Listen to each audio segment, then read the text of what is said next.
Bonjour à tous, j'espère que vous allez bien ça m'a une bonne bécane. Alors ce matin, je me suis levé sur un coup de tête et je me suis dit je vais mettre mes bottes et rentrer dans la forêt pour voir s'il se passe des trucs intéressants. Vu qu'il a plu et il a fait beau successivement ces derniers jours ici. Mais je n'ai pas eu besoin d'aller chercher loin. J'ai très vite trouvé un thème juste en rentrant dans le parc à côté de la forêt. J'ai vu des arbres, des rangées d'arbres, des feuilles mortes sous ces derniers, ce qui m'a très vite rappelé les principes de l'agroforesterie, qui n'est rien d'autre qu'un mode d'exploitation des terres agricoles, associant des arbres et des cultures, ou de l'élevage parfois. Mais aujourd'hui, je ne parle pas de ça, je parlerai plutôt de sol et de rôle de vers de terre, ou ingénieur de l'écosystème, comme on aime bien les appeler. Ce qu'il faut savoir, c'est que les vers de terre se nourrissent de débris de végétaux tombés au sol. Ils broient, enfouissent celles-ci, rejetant ensuite les terricules qui sont des agrégats composés d'un mélange de matières organiques et de particules minérales ayant transité dans leur tube digestif. Ces terricules renferment beaucoup d'éléments fertilisants tels que l'azote, le phosphore, etc. Mais aussi une importante activité microbienne.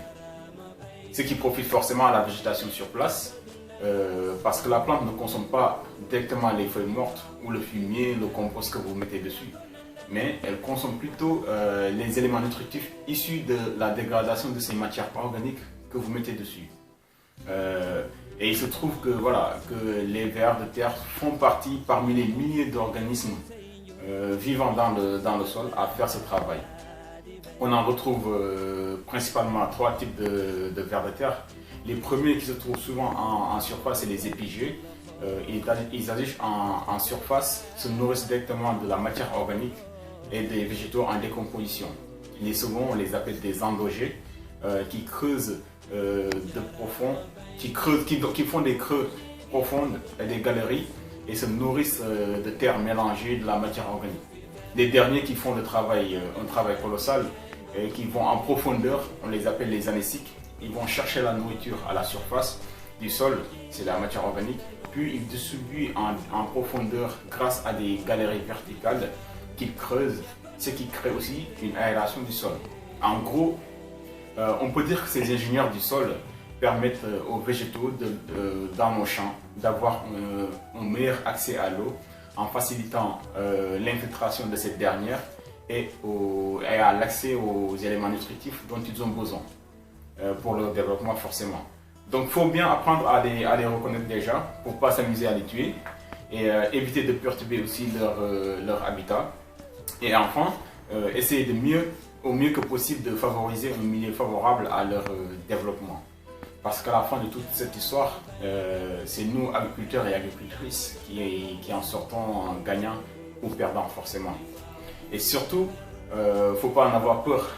Pour la petite histoire, lors de mon dernier voyage au Sénégal, dans une école agricole, j'étais avec des étudiants sur les parcelles en train de discuter et tout d'un coup j'ai aperçu un ver de terre. Je l'ai ramassé tout bonnement et pour voir si c'était un épigée, un endogé ou un anécique. Et là, patate, il fallait voir vraiment la tête que m'ont fait les étudiants quand j'ai tendu le lombric vers eux. J'étais mort de rire à la suite.